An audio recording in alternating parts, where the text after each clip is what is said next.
Ser podcast.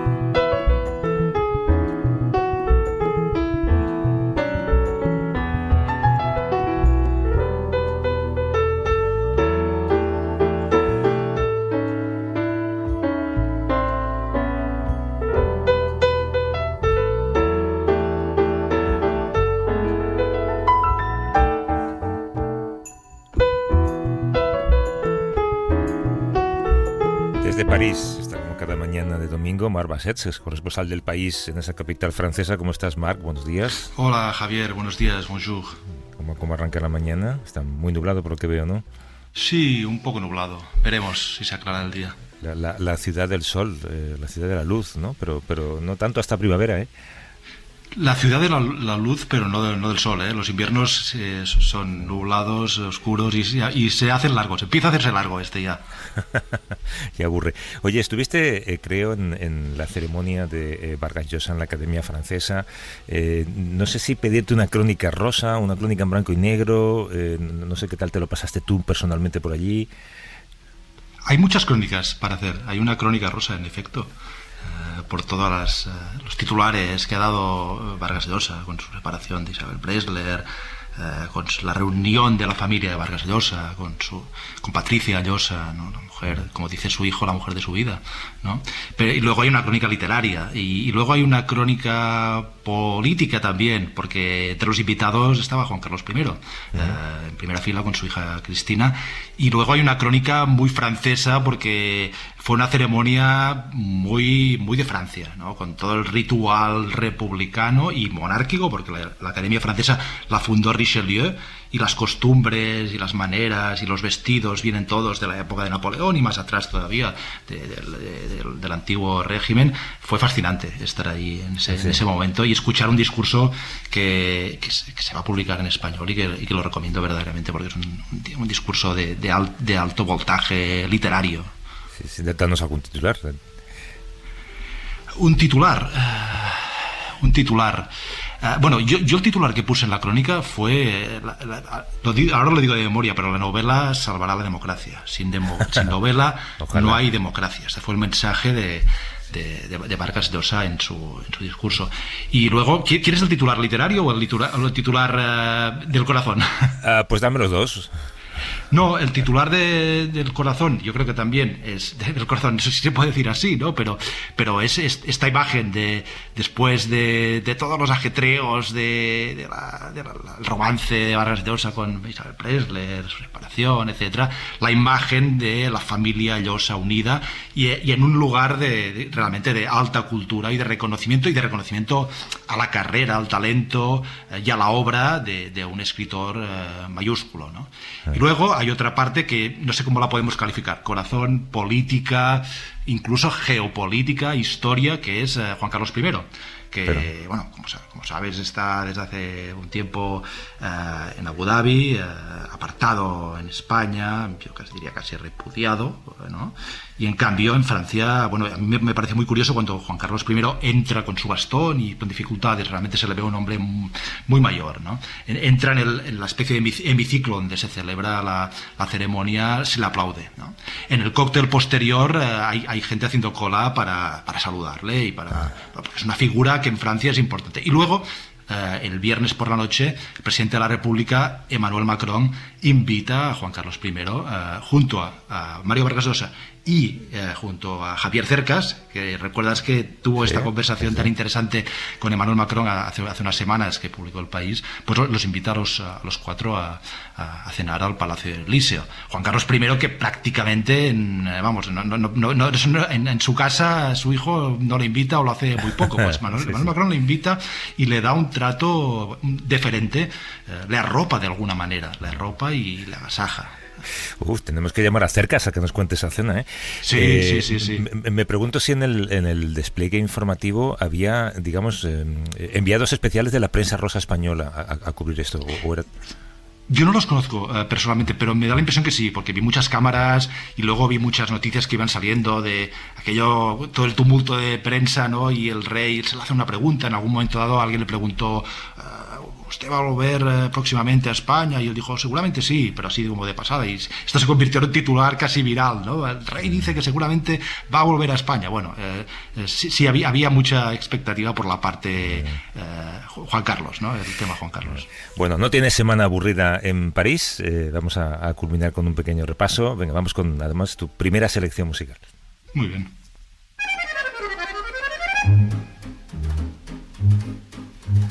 Tous les samedis soirs on allait comme ça dans un bal musette pour danser comme ça dans un vieux quartier fréquenté comme ça par des danseurs de Java comme ça. Esta es la música que uno espera escuchar en las calles de París en cuanto aterrizas, ¿no? Sí. Es, quien canta es Marcel Mouloudji, que es un cantante, un antiguo cantante francés. Rue de l'Ape es una calle de París donde esta canción, cuenta eso, el ambiente de fiesta en una calle típica de París, muy parisina, con el acordeón y todo. Oye, solemos usar los primeros 100 días de gobierno para ver si los gobernantes cumplen o no las promesas hechas en campaña, y el caso de Giorgia Meloni en Italia ha llamado la atención en Europa porque da la sensación de que renuncia a parte de sus ideas ultraderechistas, pero claro, es el riesgo de que en cualquier momento pueda comenzar a aplicarlas. No es la única líder de extrema derecha en Europa que hace esto. De lo que queremos hablar en realidad, yo creo que de fondo es del riesgo de la normalización de la ultraderecha. Sí, hay un riesgo de normalización de la ultraderecha, pero yo creo que a la vez, si observamos los hechos, se está normalizando de alguna manera. Yo creo que la extrema derecha, o lo que llamamos extrema derecha, está mutando. Es mi teoría. No sé si luego se puede matizar o discutirlo, pero yo creo que ha superado la etapa Trump, la etapa Donald Trump, la etapa de los exabruptos, los insultos, las provocaciones, un poco la cosa está muy antisistema que era Trump, ¿no? Y esto se ve, por ejemplo, con Marine Le Pen, que es la líder del Frente Nacional, Reagrupamiento Nacional ahora, en Francia, que quiere ser institucional, responsable. Es el primer partido, el primer grupo de la oposición en la Asamblea Nacional. Ha obligado a todos sus diputados a ir con corbata. Es un detalle, pero es un símbolo. Y yo creo que Meloni en Italia todavía es más así. Un ejemplo solo. Cuando llegó hace unos meses al poder en Italia, se alineó inmediatamente con la Unión Europea en el tema de Ucrania y en el europeísmo, cuando su tradición de extrema derecha era más bien antieuropeísta, y por ejemplo Marine Le Pen con Ucrania es más bien putinófila, podríamos decir, o lo ha sido hasta hace un año cuando hubo la invasión. Eso no significa que los problemas no desaparezcan, y esto lo veo muy bien en Francia. Con Macron no para, el presidente francés Emmanuel Macron no para de haber roces, ¿no? Y el más reciente fue el miércoles. El miércoles vino por la noche, muy tarde, estuvimos hasta las tantas esperando ahí en el Palacio del Elíseo, vino Zelensky, ¿no?, a París, y se reunió con Macron y con Olaf Scholz, el canciller alemán. Pues Meloni se enfadó muchísimo porque no le habían invitado, y luego esto se suma a otras fricciones que ha habido entre ambos. Queríamos hacer una radiografía de esa primera gestión de Meloni y de otros políticos de extrema derecha. Nos atiende desde Nápoles Andrea Donofrio, que es profesor de Historia del Pensamiento Político Contemporáneo en la Complutense en Madrid. ¿Cómo estás, Andrea? Buenos días. Muy buenos días, ¿qué tal? Los primeros 100 días de gobierno de Meloni han sido valorados como una especie de continuidad, al menos en las políticas económicas de Mario Draghi. ¿Cómo estás viendo esta gestión tranquila, digamos? Bueno, digamos que de momento está primando el tono moderado, está un poco apartado el tono populista que todos temían, sobre todo porque en campaña electoral ella jugó un poco a esta doble baza de aparecer algunos momentos con un perfil institucional moderado, responsable, y en otro sobre todo para contentar, digamos, el ala dura de sus electores, con un perfil más radical. De momento, efectivamente, ella está siguiendo la estrategia del gobierno Draghi. Está manteniendo el apoyo a Ucrania. Italia ya ha aprobado el 6º envío de armamentos. Está manteniendo en términos económicos una postura bastante en la línea de lo que había hecho anteriormente Draghi.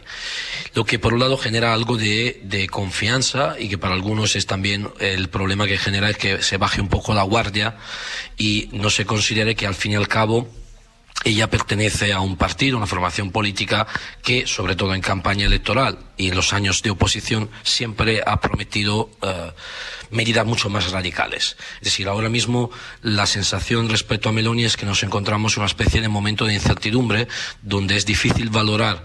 ¿Por qué? Porque por un lado las medidas económicas o en ámbitos europeístas son bastante afines a la que había mantenido Draghi con anterioridad, pero en ámbito económico italiano no se sabe bien lo que va a pasar.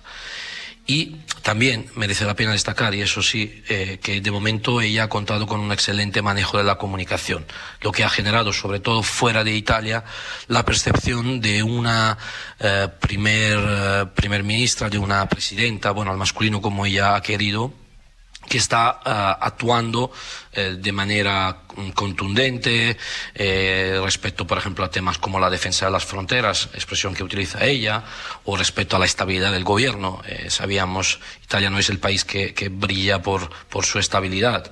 Y la coalición de gobierno también mostraba alguna grieta, alguna posibilidad de mostrar pronto las diferencias. Y de momento esto ha pasado en un segundo plano. Hola Andrea, soy Marcos de París. ¿Crees que lo que ha ocurrido es que el gobierno automáticamente, el hecho de gobernar, de asumir responsabilidades institucionales, modera automáticamente? ¿O en algún momento veremos una Meloni verdadera? Porque, claro, yo recuerdo durante la campaña electoral y los años anteriores, Meloni, bueno, es candidata de un partido que viene del neofascismo. Incluso hubo un poco de alarma cuando ya se veía que podía ganar, de que vuelven las ideas fascistas, y por lo menos en estas semanas no se han visto. ¿Crees que va a salir a flote esta ideología en algún momento, o el hecho de gobernar ya la ha cambiado definitivamente? Es muy buena pregunta, Marc. Realmente es difícil augurar. ¿Por qué? Porque ella misma, respecto, por ejemplo, a todo el tema del fascismo, mantiene una actitud bastante ambigua. En la teoría, ella condena, se aleja, se aparta en varias declaraciones. Las más citadas en Italia fueron de octubre del 2021, en que decía, el 2022, en el que, 2021, en el que, antes de llegar al gobierno, en el que decía que realmente era la izquierda que alentaba el fantasma del fascismo y que ella iba a hablar solo del presente. Pero la contradicción está en otros aspectos. Por ejemplo, bien has dicho, es un partido heredero primero del MSI y luego de Alianza Nacional, es decir, de aquellos que son herederos de la República de Salò y de Mussolini. Y esta herencia se ve, por ejemplo, en el símbolo. Ella no ha querido renunciar a la llama, que era la llama del movimiento social italiano, la llama que simboliza la llama que está en la tumba de Mussolini en Predappio.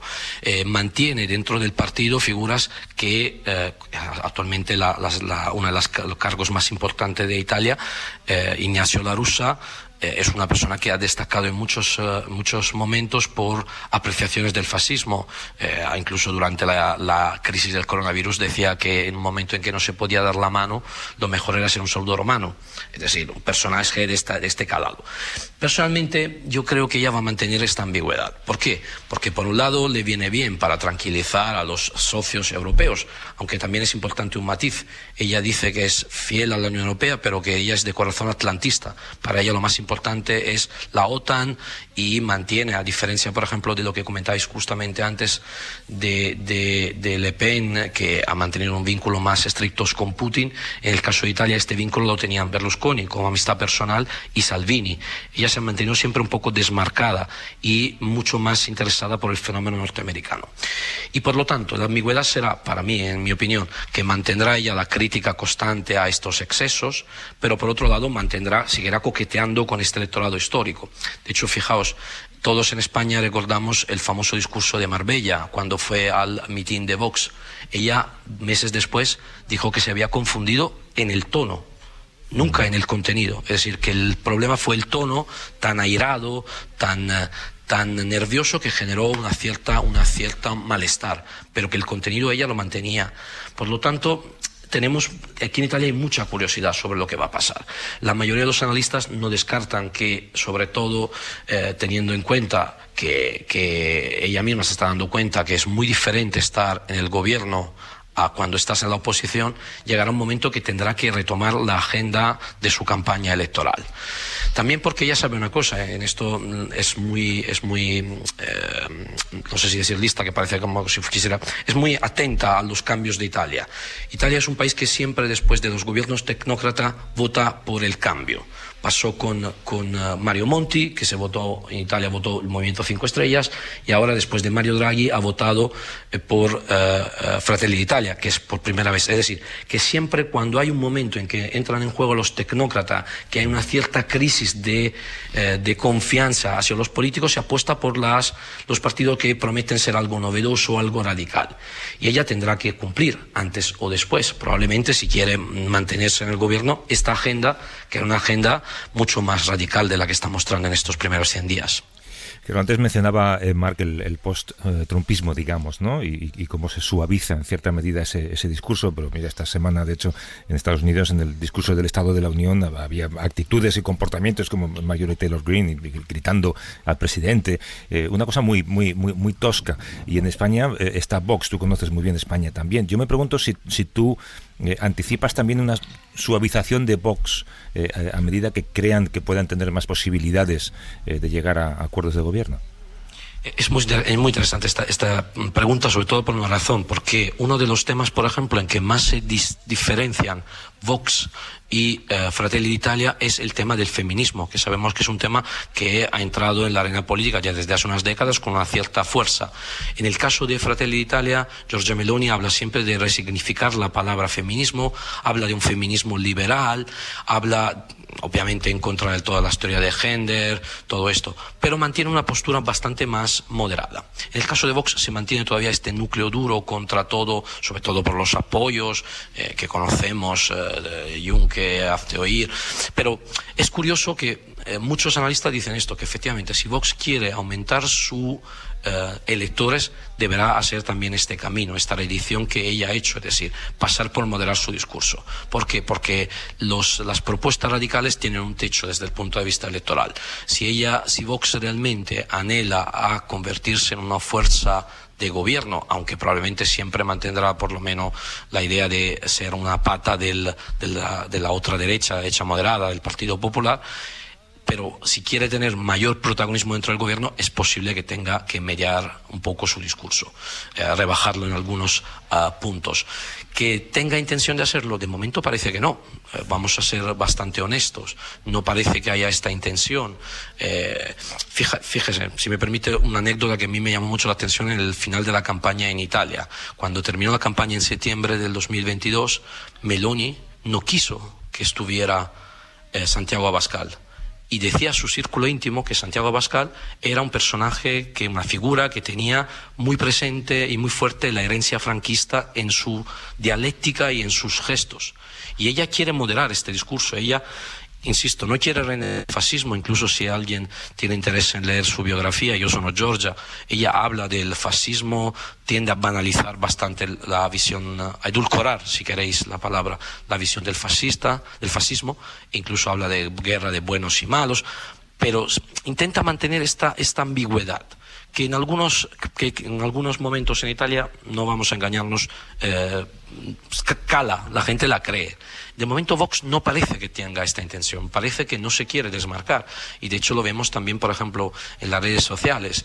En el caso de Fratelli d'Italia, hay alguna puntual apología del fascismo, alguna puntual reivindicación, sobre todo de la figura de Mussolini, también cabalcando un poco la idea de que hay dos Mussolini, un Mussolini bueno hasta el año 36 y un Mussolini enloquecido, beligerante, a partir del año 36.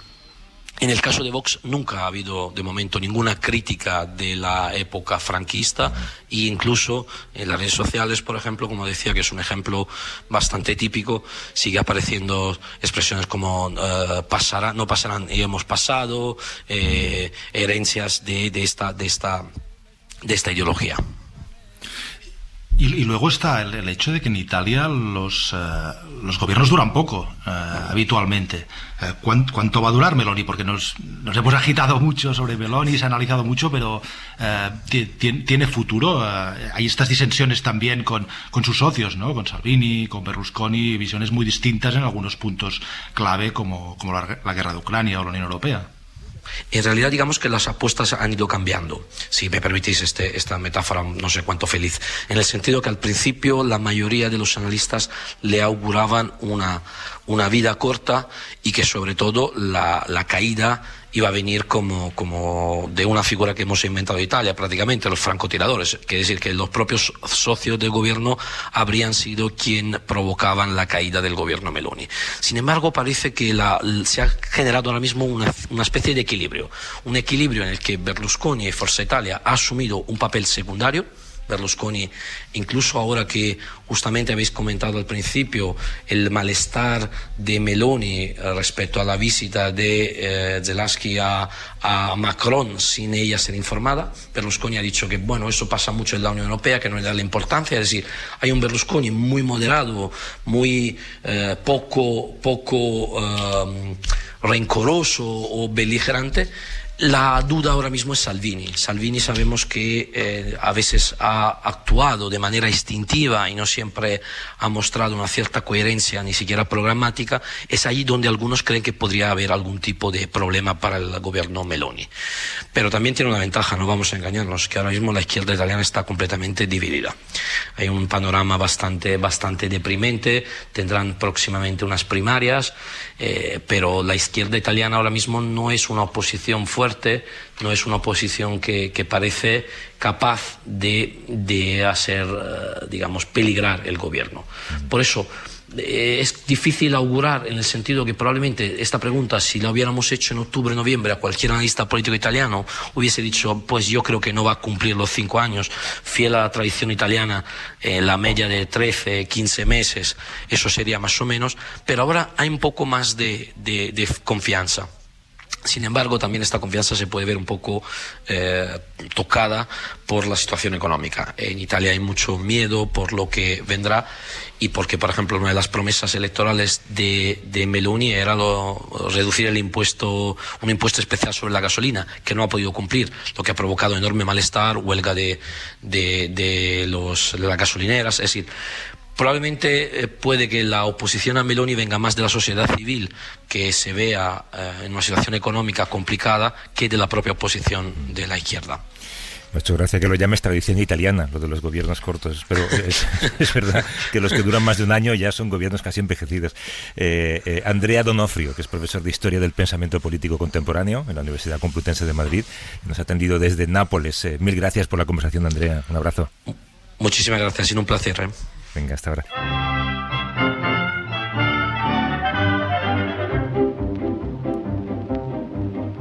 In tropical climes there are certain times of day when all the citizens retire to take their clothes off and perspire. It's one of those rules the greatest fools obey, because the sun is far too sultry and one must avoid its ultraviolet ray. Esta música tiene unos añitos, Marc. Sí, antiguo. Yo diría que años 30. Noel Coward, el dramaturgo, cantante, un poco cabaretista inglés, y una canción muy inglesa. Se titula Mad Dogs and Englishmen, los perros locos y los ingleses. Sí. No hacen la siesta, dice la letra. Es verdad. El día 31 de enero, hace solamente unos pocos días, se cumplieron 3 años de la entrada en vigor del acuerdo de retirada del Reino Unido de la Unión Europea, el Brexit. Desde que se votó en 2016, esa decisión dejó atónito al mundo, y ahora, visto desde fuera, bueno, pues hay seguramente ligeros cambios de pensamiento. Hay tantos estudios que cuantifican las pérdidas del Reino Unido por esa decisión, ¿no? Incluso la relación de esa decisión con el incremento de la pobreza con la mala calidad incluso de la sanidad pública, esa joya de la corona de la que tanto presumen los británicos. Y sabes que hay una nueva palabra que se ha acuñado ahora, Mark, que es regret, que es el Brexit regret, el arrepentimiento del Brexit, ¿no? Sí. Ahora, 3 años después, se ven los efectos, que tampoco se puede decir que sean apocalípticos, pero sí que la economía, el comercio, la sociedad, la política, la calidad del nivel político, ¿no? Se está resintiendo de todo esto. El balance positivo no lo es. Y hay sondeos que dicen que una mayoría de británicos ahora le gustaría volver a la Unión Europea. Pero lo curioso es que nadie se hace responsable. Los que propiciaron el Brexit, ellos que le registren, y en todo caso lo que va mal, sí, muchas veces siguen culpando a la Unión Europea, y realmente me parece que nadie quiere reabrir el melón. Incluso el Partido Laborista prefiere mirar hacia adelante que volver a proponer un nuevo referéndum. Y esto ocurre además en un contexto, de las últimas semanas ha habido huelgas que no son tan abiertas. Yo estoy en Francia y aquí las huelgas es una costumbre nacional, ¿no? Como hemos hablado a veces de la baguette. Es un deporte. Es un deporte nacional. En Gran Bretaña no tanto, por lo menos en los últimos tiempos, ¿no? Pero hay malestar social y hay un buen momento para los laboristas con su nuevo líder, Keir Starmer, ¿no? Entonces, un momento interesante en Reino Unido, incierto, con muchas esperanzas o promesas más bien frustradas y desmentidas. Desde Constanza, en Alemania, nos entiende David Mattison, que es abogado, ex asesor del ministro de Asuntos Exteriores británico Robin Cook entre el 96 y el 2002. ¿Cómo estás, David? Buenos días. Yo estoy bien, gracias. Siempre un placer para escuchar a Noel Coward, ¿no? Un poco menos para hablar de Brexit, pero de Noel Coward un genio. Su letra ingeniosa, de verdad. Noel Coward te alegra la mañana, el Brexit a lo mejor te la estropea un poco, ¿no? Hay encuestas, dicen que ahora el 57% de los británicos volverían a la Unión Europea, frente al 51% que votó salirse hace solamente 6-7 años cuando se votó, ¿no? ¿Tú crees que es considerable ese porcentaje de personas que se arrepienten del Brexit? Pues en concreto entre los jóvenes, pero hay que empezar de hace 3 años con todas las promesas que hizo Nigel Farage, que los otros países europeos, también otros euroescépticos, que los británicos estaban en la vanguardia de los países que iban a salir de la Unión Europea, ¿no? Y no hay ni pío de otros, ni de otros partidos, ni de Vox, ni de Giorgia Meloni, ni de La Peña. Ninguno quiere seguir a los británicos en hacer un Brexit. Entonces, todas las promesas de hace 3 años de Nigel Farage sobre eso, no solamente dentro del pueblo británico, que ya está cambiando de su opinión, pero el efecto de Brexit es visto por todos los otros países y ninguno quiere seguir a los británicos, ¿no? Entonces, no es de sorprender que el pueblo británico ya está pensando otra vez, como digo, en concreto entre los jóvenes, porque ellos están más tocados. Incluso el voto hace 3 años fue los mayores que tenían más que 50, 60 años que votaban masivamente para el Brexit.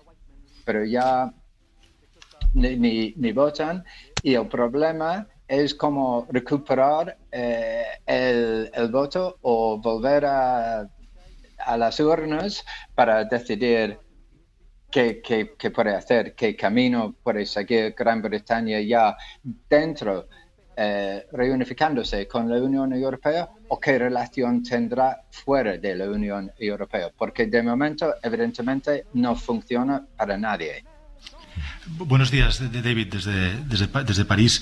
¿Pero es realista hacer otro referéndum? ¿De verdad puede haberlo? ¿Es deseable volver a reabrir todo el debate y el psicodrama nacional? ¿No es mejor, como a mí me da la impresión de que los principales partidos, lo que quieren es pasar página y mirar adelante, si acaso buscar otra forma de relación con la Unión Europea? Eso es lo mejor que se puede esperar. No, tienes razón. Para reabrir este debate justo en este momento, incluso hay comentaristas como Gideon Rachman del Financial Times, dice que, pensaba que era imposible volver a empezar con este debate, pero ya no lo veo tanto porque los efectos negativos en la economía británica son tantos que hay que hay que organizarse de otra manera, lo menos con la Unión Europea. Y lo sabe perfectamente bien, por ejemplo, el diputado que es Keir Starmer, ¿no? El líder del Partido Laborista, es diputado por una circunscripción en el centro de Londres, donde 75% en la votación hace 3 años votaban a favor de quedarse dentro de la Unión Europea. Todos sus votantes, los laboristas en esta parte de Londres, en Londres en concreto, las otras ciudades representados, la mayoría por diputados laboristas, fue precisamente el pueblo. Y los votantes en las ciudades que votaban a favor de quedarse dentro de la Unión Europea. Entonces, sí, el Partido Laborista tiene un pequeño problema, porque saben que los militantes, los jóvenes que apoyan al Partido Laborista, están a favor de una relación muchísimo más estrecha.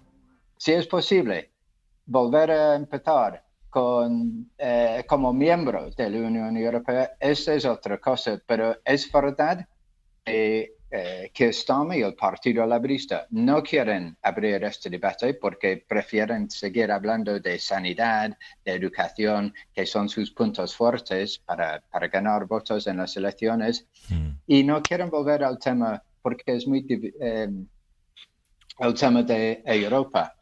Pero también a la vez hay una presión dentro del partido para hacer algo mejor en la relación con Bruselas. El Fondo Monetario hace poco decía que entre los países industrializados grandes, las primeras potencias, el único que va a entrar en recesión es el Reino Unido, ni siquiera Rusia, que tiene sanciones, va a tener una economía tan golpeada. Antes hablaba Mark de las protestas en la calle. ¿Tú crees que las protestas de los trabajadores pueden acabar convirtiéndose en ese motor que empuje un cierto cambio sobre cómo se contempla el Brexit, que de repente, de alguna manera, Inglaterra, el Reino Unido, se convierta en un lugar lleno de manifestaciones? Bueno, ha sido un desastre. Solo hace 2 días los datos oficiales dicen que el déficit exterior con la Unión Europea es lo peor que he visto en los récords de la historia, ¿no? Entonces, las exportaciones a la Comunidad Europea, al bloque continental, ha caído en picado por todo el papeleo, toda la burocracia, las colas en los puertos y tal, haciendo exportaciones, y algunas de las empresas como AstraZeneca ya ha dicho que tenía planificado una inversión importante en el centro de Inglaterra, y en la semana pasada han dicho que no, se van ya a Dublín, a Irlanda. ¿Por qué? Porque Irlanda está dentro de la Comunidad Europea, ¿no? Entonces, algunas de las industrias a la puntera de la economía nueva ya quieren ponerse relocalización en otros países dentro de la comunidad, porque las exportaciones e importaciones serán más fáciles. ¿Y qué va a pasar con Escocia y con Irlanda? ¿Escocia va a organizar un nuevo referéndum? ¿Irlanda va a reunificarse? Porque el Brexit ha tenido un impacto también en esta cuestión. Sí, el Reino Unido no es tan unido, ¿no? Porque, como dicen, en Escocia la mayoría de los diputados son del Partido Nacionalista. La administración en Edimburgo es de los nacionalistas. Ellos quieren convocar otro referéndum que ha sido bloqueado por el gobierno en Westminster. Entonces tenemos un bloqueo un poco igual que España, ¿no? Un bloqueo entre la Constitución y el Tribunal Constitucional, como existe en Londres. Entonces está bloqueado de momento, pero esto no puede seguir para siempre tampoco, porque si hay presión popular en Edimburgo, en Escocia, para un movimiento para tener la independencia de Escocia, y si Escocia es independiente, el primer paso que dice que va a Bruselas para reunirse con la Unión Europea, entonces por este camino hay problema. Entonces está más que bloqueado, estancado entre la voluntad popular, una cosa que los diputados en Londres, en Westminster, recuerdan al primer ministro semana tras semana, que ellos quieren la independencia y la Unión Europea. Y en Londres no están dispuestos ni dejarles hacer un segundo referéndum, pero es un bloqueo legal, jurídico, en contra de la presión popular, de la voluntad del pueblo en Escocia. Y en Irlanda del Norte igual. Pero en Irlanda del Norte habrá que resolver en algún momento lo que ocurre con esa frontera, ¿no?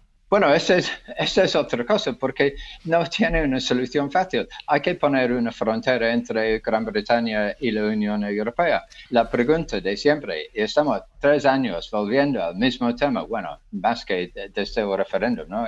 Hace 6 años, este problema, ¿dónde se pone la frontera?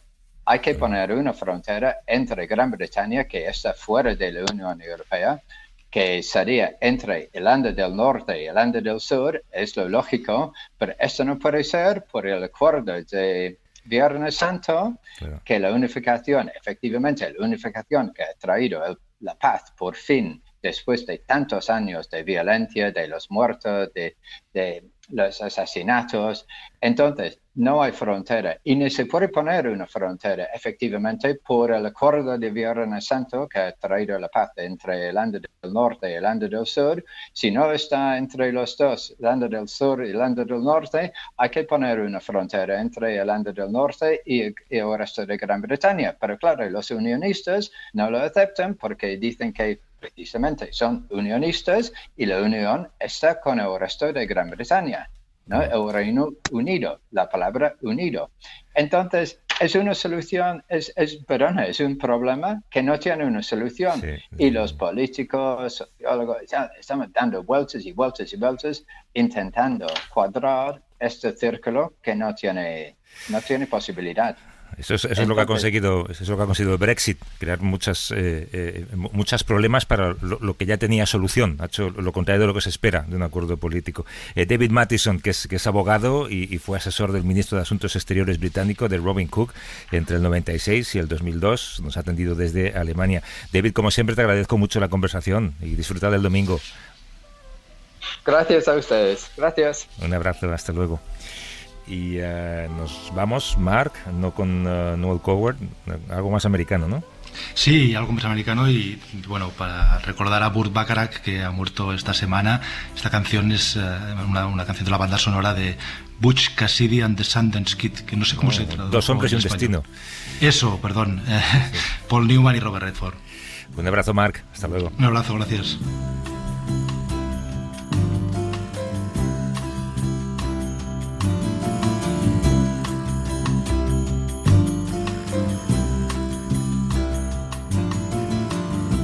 Para no perderte ningún episodio, síguenos en la aplicación o la web de la SER, Podium Podcast o tu plataforma de audio favorita. Cadena SER. La radio.